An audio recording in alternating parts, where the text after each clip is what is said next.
오늘 주일 예배 가운데 오신 우리 사랑하는 모든 성도님들에게 하나님께서 은혜 주시기를 원합니다. 이런 글을 보았습니다. 대략적인 내용이 이렇습니다. 우리 직장에서 차별적인 말, 폭언과 위협에 시달리는 젊은이가 있다고 생각해보자. 쉽게 우울해지고 낭망하기 쉽다. 어느 정도 버틴다고 해도 갑자기 무너지는 경우를 보기도 한다. 그러나 같은 상황에서도 잘 버틸 뿐 아니라 밝게 생활하는 이도 있다. 비결이 무엇인가? 직장에서 아무리 관찰해 보아도 좀처럼 이유를 알기 힘들다. 여러분은 이 차이가 무엇이라고 생각하십니까? 직장에서 때로 힘든 일을 겪으실 텐데 여러분은 그런 상황 속에서 어떻게 하고 계십니까? 그 차이에 대해서 계속해서 이렇게 이야기합니다. 카메라 앵글을 퇴근 후 집으로 옮겨보면 비로소 이해가 간다. 집에 돌아오면 밝은 얼굴로 맞아주는 가족들이 있다. 직장에서 속상한 일을 털어놓으면 섣불리 충고하기보다 함께 아파해주고 기도해주는 부모들이 있는 것을 알고 나면 비로소 고개가 끄덕여진다.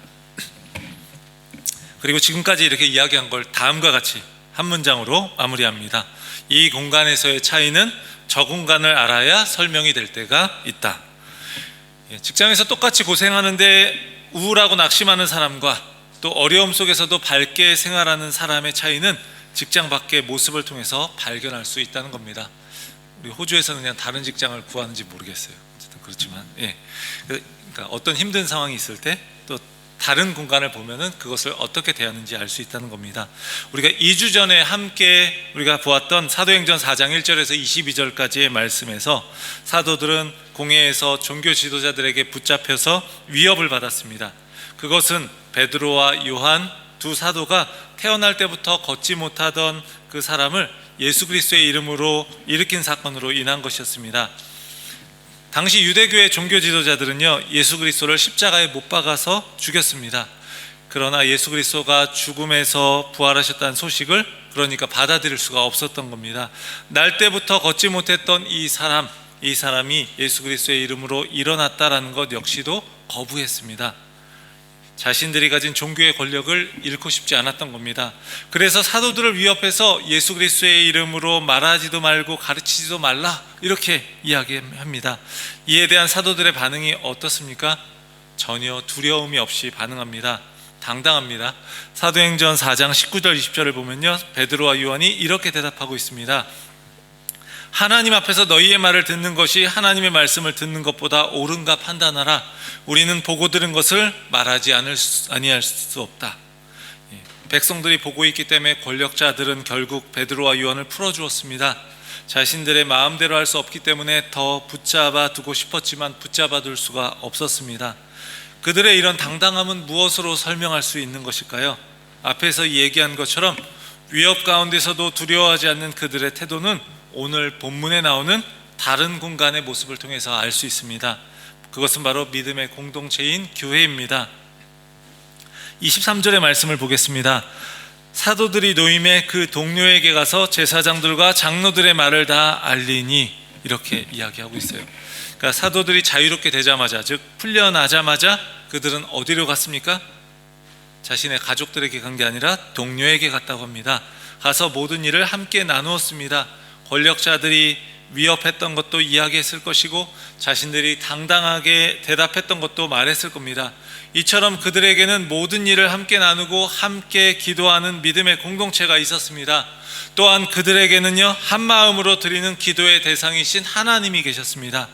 오늘 본문은 당시 박해와 위협을 받는 상황 속에서 교회가 하나님께 한 마음으로 드리는 기도의 모습, 그리고 성령 충만한 교회가 어떤 공동체의 모습이었는지를 잘 보여주고 있습니다. 그들은 한 마음으로 하나님께 기도를 드렸습니다. 그런 가운데 하나님의 역사를 체험했고 성령 충만해서 하나님의 말씀을 전했습니다. 그 성령 충만한 사람들의 공동체는 매우 아름다운 모습으로 나타났습니다. 오늘 이 시간에 말씀을 통해서 믿음의 교회 공동체가 한 마음으로 드리는 기도와 성령 충만으로 생겨난 한마음의 공동체의 모습, 그것을 함께 살펴보기를 원합니다.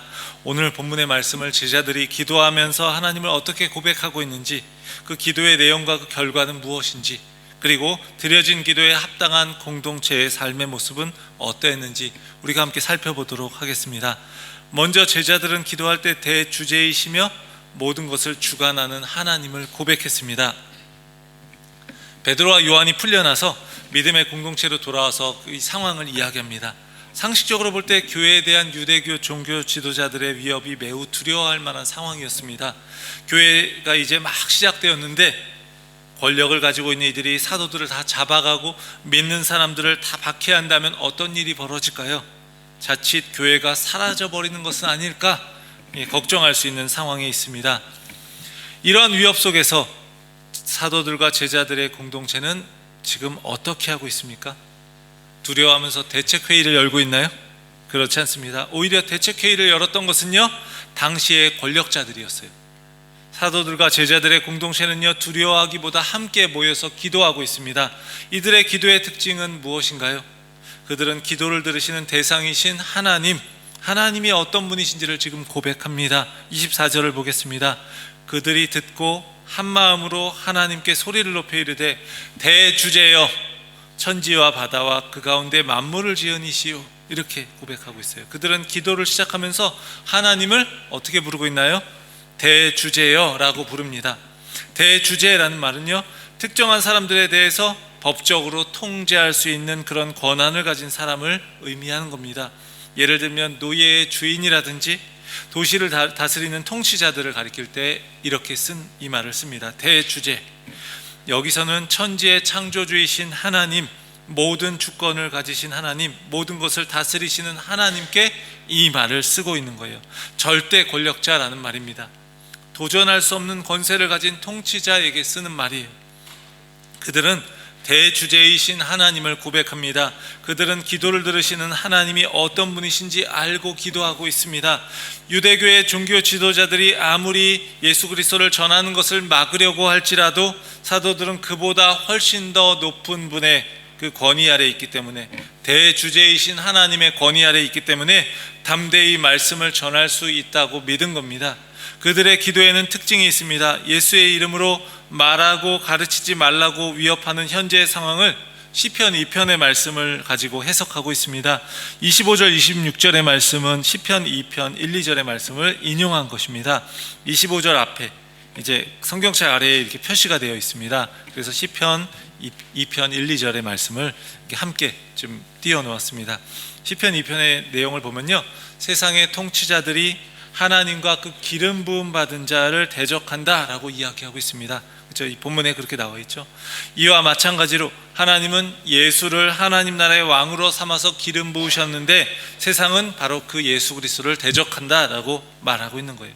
지금 자신들을 권력자들이 핍박하고 있는데 바로 이러한 모습으로 보고 있는 겁니다. 이처럼 사도들은 하나님의 말씀을 통해서 지금 자신들이 겪고 있는 이 박해라고 하는 상황, 이 상황을 해석하고 있는 겁니다. 사도들은 함께 기도하면서 하나님과 예수 그리스도를 대적하는 그들의 행위를 이렇게 말하고 이제 있는 거예요. 어떻게 말하고 있습니까? 28절에서 이 모든 것이 하나님의 손과 의도로 예정해 놓으신 모든 일, 이렇게 이야기하고 있는 거예요. 그러니까 이 모든 게 하나님이 다 예정해 놓으신 일이다. 그들이 예수님을 죽이려고 한 사건, 즉 십자가 사건이 하나님이 계획하신 사건이라는 거예요. 십자가 사건이 일어난 이유가 무엇인가요? 겉으로 볼 때는 권력자들이 예수 그리스도를 죽인 사건이지만 또한 대주제이신 하나님께서 우리를 구원하시기 위한 계획이라는 겁니다. 하나님께서 그 계획을 이루기 위해서 자신을 대적하는 이들의 악한 행위 역시도 사용하신 거예요. 세상의 권력자들은 하나님과 맞설 수 없습니다. 하나님을 대적하려고 헛된 일을 꾸민다 해도 자신도 모르게 오히려 하나님의 뜻을 이루는 데 사용되고 있는 겁니다. 제자들은 이 모든 것이 바로 하나님의 손길 아래 이루어진 것을 기억하고 있습니다. 예수 그리스도의 십자가 죽음, 그리고 자신들이 겪고 있는 이 박해, 이 모두가 하나님의 손길 아래 예정된 것이라는 사실을 고백하고 있습니다. 그들은 자신들이 겪는 이 박해를 통해서 하나님께서 그분의 계획을 이루실 것임을 믿었습니다. 예수님의 십자가 죽음을 통해서 하나님께서 수많은 사람을 구원하셨던 것처럼 말입니다. 사랑하는 성도 여러분, 오늘 본문에 나오는 초대교회 성도들은요, 기도를 통해서 대주제이신 하나님을 고백했습니다. 눈앞에 놓인 이 위협을 말씀이 이루어진 것으로 보았습니다. 자신들이 겪는 이 모든 일이 하나님의 손길 아래에 있다는 것을 깨닫고 받아들였습니다. 두려운 상황을 하나님의 눈으로 바라본 거예요. 그들의 기도는 자신 앞에 놓인 이 현실에 눈을 감고 막연하게 괜찮을 거야, 다 잘 될 거야 하면서 마음을 편안하게 갖는 것이 아닙니다. 그러니까 기도는 그런 게 아니라는 거예요. 오히려 현실을 제대로 보는 거예요. 기도하는 사람은요, 말씀을 통해서 그 너머에 있는 하나님의 손길을 보았습니다. 그래서 모든 것을 주관하시는 하나님으로 인해서 눈앞의 현실에 휘둘리지 않을 수 있었습니다. 사랑하는 성도 여러분, 대주제이신 하나님께서 우리의 기도를 들으십니다. 그분이 우리 앞에 놓인 모든 것을 주관하고 계십니다. 우리의 눈앞에 있는 그 문제들을 하나님의 눈으로 우리가 바라볼 수 있기를 원합니다. 그래서 하나님 나라의 이야기를 이게 써내려 가실 때 우리의 삶이 하나님께 귀하게 쓰임받기를 간절히 축원합니다. 둘째로요, 제자들이 담대히 말씀을 전하길 기도했을 때 하나님이 임재하셨습니다. 대주제이신 하나님과 그것을 주관하시는 그 하나님의 손길이 있다는 그 고백 위에서 그들은 교회를 위해서 간절히 기도하고 있습니다. 모든 상황을 주관하시는 하나님의 손길, 그것이 있다는 것을 그들은 분명히 깨달았기 때문에 그들은 이제 그 하나님의 손이 구체적인 상황 속에 개입하기를 기도하고 있습니다. 그들의 기도의 내용이 구체적으로 무엇입니까? 29절 30절의 내용을요, 제가 한번 화면으로 한번 띄워보겠습니다. 먼저 기도하는 것은 그들의 위협함을 굽어보옵소서. 굽어보다는 내려다보다라는 이야기예요. 하나님이 내려다보시는 거예요. 위협을 없애달라거나 보복해달라는 이야기가 아니라 우리의 생각을 뛰어넘어서 역사하실 수 있는 하나님께 모든 상황을 맡기는 겁니다. 하나님이 이렇게 내려다보시니까 다 보실 수 있잖아요. 그렇죠? 그러니까 그 다음은요, 종들로 하여금 하나님의 말씀을 담대히 전하게 하소서. 사도들에게는 위협이 없어지는 게 중요한 게 아니라 하나님의 말씀이 전파되는 것이 중요한 것입니다. 세상의 어떤 권력자들 앞에서도, 어떤 박해 가운데서도 당당하게 복음을 전하는 그런 담대한 모습, 그것이 필요했기 때문에 그들은 지금 기도하고 있는 거예요. 그리고 이어서 손을 내밀어 병을 낫게 하소서, 표적과 기사가 거룩한 종 예수의 이름으로 이루어지게 하옵소서라고 기도합니다. 주님의 손으로 놀라운 일이 일어나기를 기도하고 있는 거예요. 병고침 그 자체보다 주님의 손이 지금 일하고 계시다는 그 확신, 그것을 구하고 있는 겁니다. 사도들의 기도의 내용은요, 담대히 하나님의 말씀을 전하는 것이었고 예수 그리스도의 이름이 선포되는 것이었습니다. 그런 그들의 기도의 결과는 무엇입니까? 그들이 모인 곳이 진동한 곳으로 나타납니다.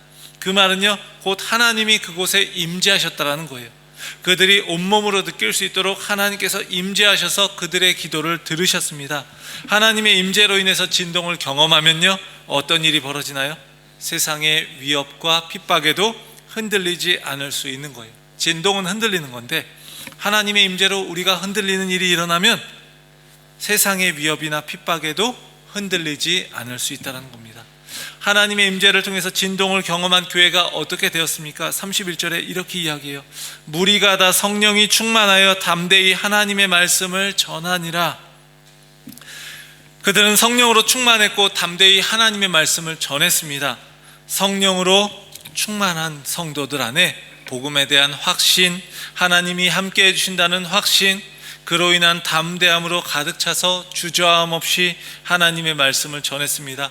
하나님께서 그들이 기도한 대로 응답해 주신 것이에요. 커다란 부흥이 일어났습니다.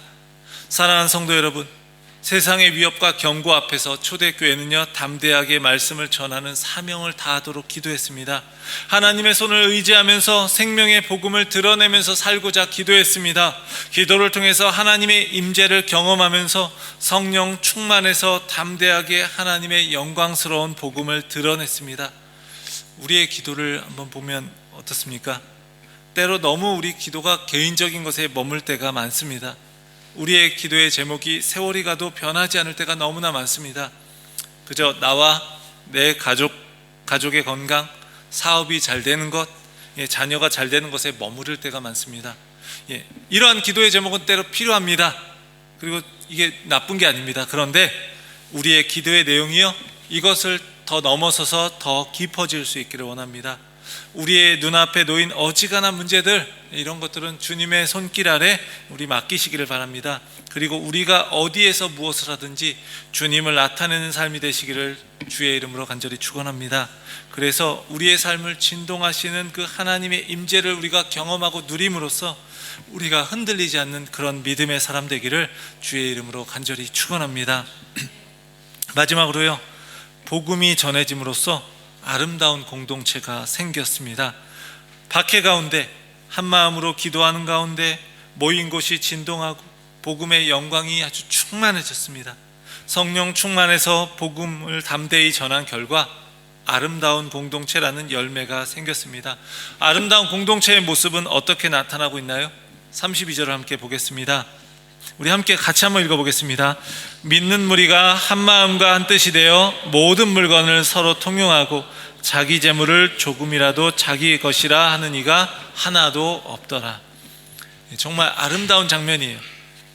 자기 재물을 자기 것이라고 하지 않고 내놓을 수 있게 되었다는 것은 진짜로 한 마음이 된 것입니다. 정말 한 가족이 된 것입니다. 성령 충만의 결과로 생긴 공동체의 모습이 어떠한지 너무나 잘 보여주고 있습니다. 모든 재산을 서로 나누었다라고 해서 우리 이렇게 생각할 수 있을 것 같아요. 기독교는 그럼 공산주의와 비슷한 것인가? 이렇게 생각하는 분이 계실지 모르겠습니다. 하지만 재산을 일부 함께 나누는 것을 제외한다면 초대교회와 공산주의는요, 같은 면이 없습니다. 기독교는 공산주의와 다른 것이에요. 공산주의는 어떻습니까? 국가가 막강한 힘을 가지고 사람들의 재산을 다 빼앗아서 공평하게 나누는 방식이에요. 똑같이 나누는 방식이에요. 그러니까 어떤 일이 일어났습니까?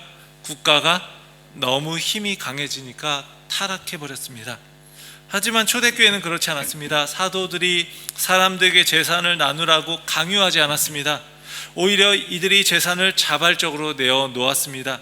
사도행전에 나타나는 교회는요, 가진 재산을 인정해 주었어요. 각자의 재산을 인정해 주었습니다. 그런데 사람들이 더 이상 자기 것을 자기 것이라고 생각하지 않은 겁니다. 자신의 소유를요, 다른 사람을 위해 쓸 수 있다는 것, 이것은요, 진정한 사랑의 모습입니다. 어떻게 이런 일이 일어날 수 있는 것일까요? 사도들이 전한 예수 그리스도의 부활의 복음, 그것을 통해서 그들이 큰 은혜를 받았기 때문입니다. 오늘 본문에도 그렇게 이야기하죠. 복음이 그들 마음에 깊이 와 닿은 것입니다. 예수 그리스도께서 나를 위해 죽으시고 부활하셨다라는 그 메시지가요, 깊이 깨달아진 겁니다. 그분이 나를 위해 죽으셨구나, 그리고 나를 위해 그분이 부활하셨구나 하는 것을 깨닫고 믿게 되니까 자기가 가진 것을 움켜쥐고 사는 것이 이제 어리석은 일이라는 걸 알게 되었습니다. 기쁨으로 그것을 다른 이들과 함께 나눌 수 있게 되었습니다. 그 결과 어떻게 되었습니까? 공동체 안에 가난한 사람이 없게 되었다라고 말하고 있습니다.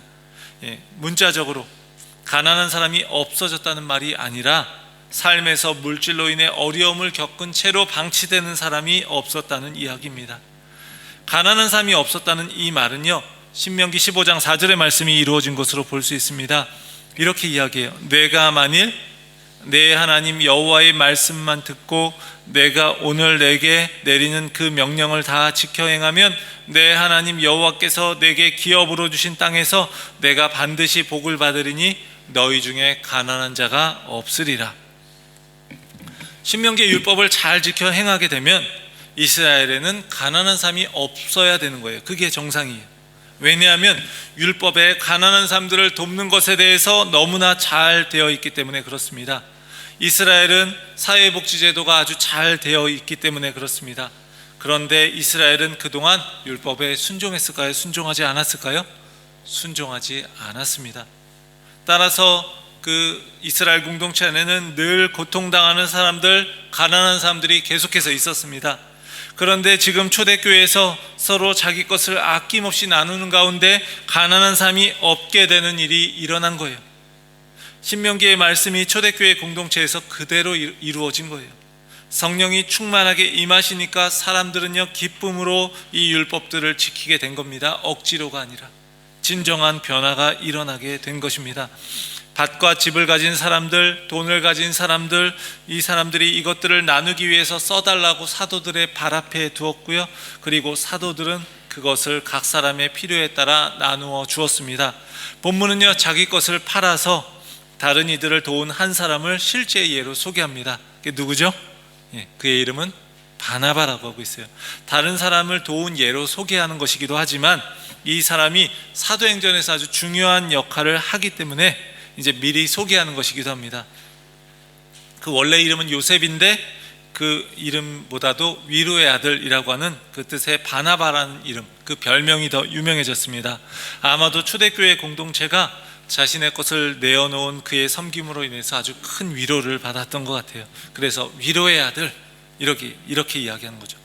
바나바가 자신의 재산을 나누고 교회에 큰 위로가 될 수 있었던 이유는 무엇일까요? 그것은 바로 그가 복음을 통해서 큰 은혜를 경험했기 때문에 그렇습니다.